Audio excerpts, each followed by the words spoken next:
Roy Price is a man that most of you have probably never heard about, even though he may have been responsible for 22 somewhat mediocre minutes of your life on April 19, 2013.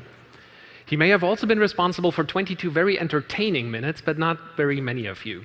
And all of that goes back to a decision that Roy had to make about 3 years ago. So you see, Roy Price is a senior executive with Amazon Studios. That's the TV production company of Amazon. He's 47 years old, slim, spiky hair, describes himself on Twitter as movies, TV, technology, tacos. And Roy Price has a very responsible job because it's his responsibility to pick the shows, the original content that Amazon is going to make. And of course, that's a highly competitive space. I mean, there's so many TV shows already out there that Roy can't just choose any show. He has to find shows that are really, really great.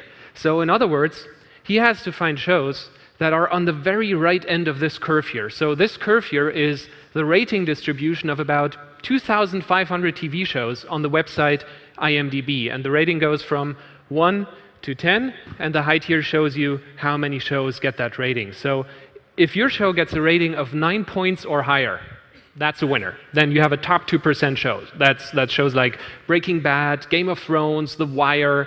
So all of these shows that are addictive, where after you watch the season, your brain is basically just like, where can I get more of these episodes, right? So that kind of show. On the left side, just for clarity, here on that end, you have a show called Toddlers and Tiaras, which should tell you enough about what's going on that end of the curve. Now, Roy Price is not worried about, getting on the left end of the curve, because I think you would have to have some serious brain power into undercutting Toddlers and Tiaras. So what he's worried about is this middle bulge here, the bulge of average TV, those shows that aren't really good, really bad, they don't really get you excited. So he needs to make sure that he's really on the right end of this. And so pressure is on, and of course, it's also the first time that Amazon is even doing something like this. So Roy Price does not want to take any chances. He wants to engineer success. He needs a guaranteed success. And so what he does is he holds a competition. So he takes a bunch of ideas for TV shows, and from those ideas, through an evaluation, they select 8 candidates for TV shows, and then he just makes the first episode of each one of these shows and puts them online for free for everyone to watch. And so when Amazon is giving out free stuff, you're going to take it, right? So millions of viewers are watching those episodes. What they don't realize is that while they're watching their shows, actually, they are being watched. They are being watched by Roy Price and his team, who record everything. They record when somebody presses play, when somebody presses pause, what parts they skip, what parts they watch again. So they collect millions of data points because they want to have those data points to then decide which show they should make. And sure enough, so they collect all the data, they do all the data crunching, and an answer emerges. And the answer is, Amazon should do a sitcom about 4 Republican US senators. They did that show. So does anyone know the name of the show? Yes, Alpha House. But it seems like not too many of you here remember that show, actually. So, because it didn't turn out that great. It's actually just an average show. Actually, literally, in fact, because the average of this curve here is at 7.4, and Alpha House lands at 7.5. So, slightly above average show, but certainly not what Roy Price and his team were aiming for. Meanwhile, however, at about the same time, at another company, another executive did manage to land a top show using data analysis, and his name is Ted Sarandos, who's the chief content officer of Netflix. And just like Roy, he's on a constant mission to find that great TV show, and he uses data as well to do that, except he does it a little bit differently. So instead of holding a competition, what he did, and his team, of course, was they looked at all the data they already had about Netflix viewers, the ratings they give the shows, the viewing histories, what shows people like, and so on.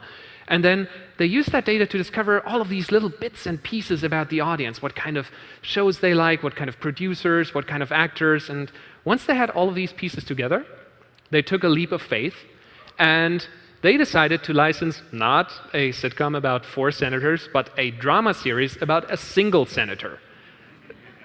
You guys know the show? Yes, House of Cards. And Netflix, of course, nailed it with that show, at least for the first 2 seasons. House of Cards gets a 9.1 rating on this curve, so it's exactly where they wanted it to be. Now, the question, of course, is what happened here? So you have 2 very competitive, data-savvy companies. They connect all of these millions of data points, and then it works beautifully for one of them, and it doesn't work for the other one. So why? Because logic kind of tells you that this should be working all the time. I mean, if you're collecting millions of data points on a decision you're going to make, then you should be able to make a pretty good decision. You have 200 years of statistics to rely on. You're amplifying it with very powerful computers. The least you could expect is a good TV, right?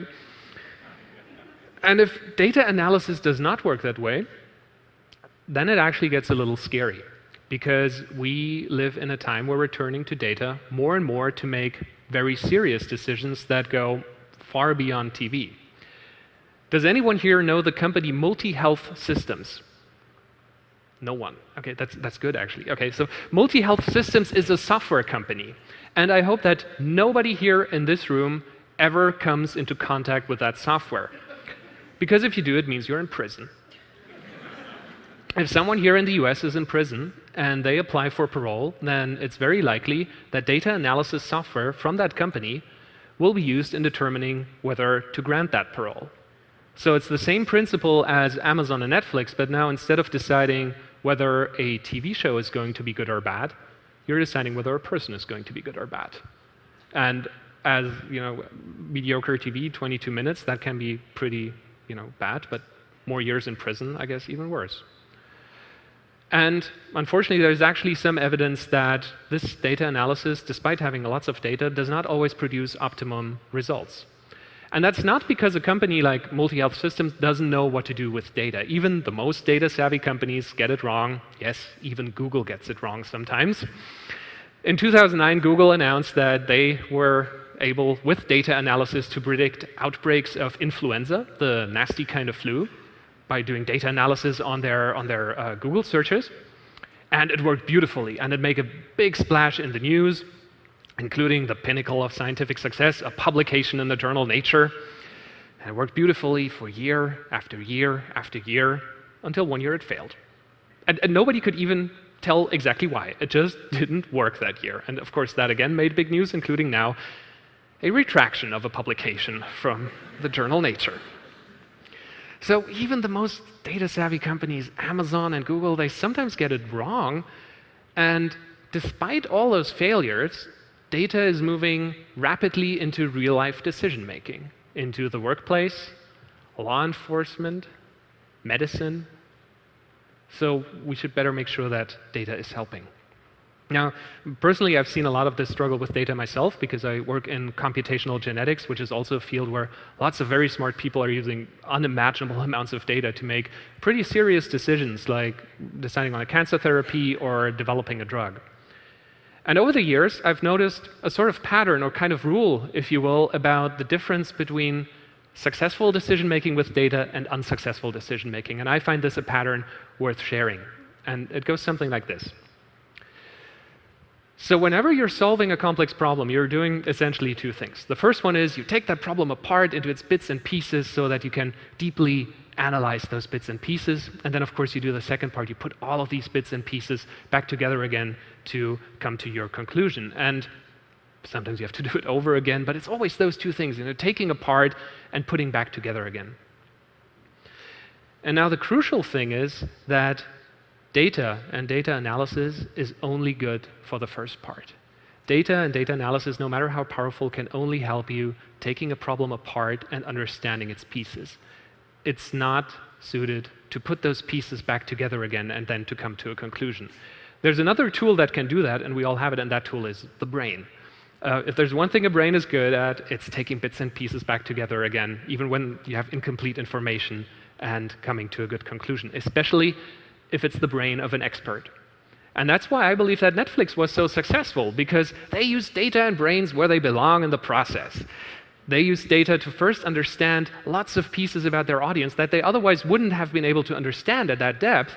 But then the decision to take all these bits and pieces and put them back together again and make a show like House of Cards, That was nowhere in the data. Ted Sarandos and his team made that decision to license that show, which also meant, by the way, that they were taking a pretty big personal risk with that decision.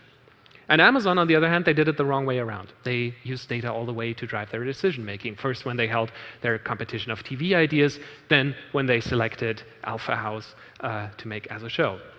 Which, of course, was a very safe decision for them, because they could always point at the data and saying, you know, this is what the data tells us, but it didn't lead to the exceptional results that they were hoping for.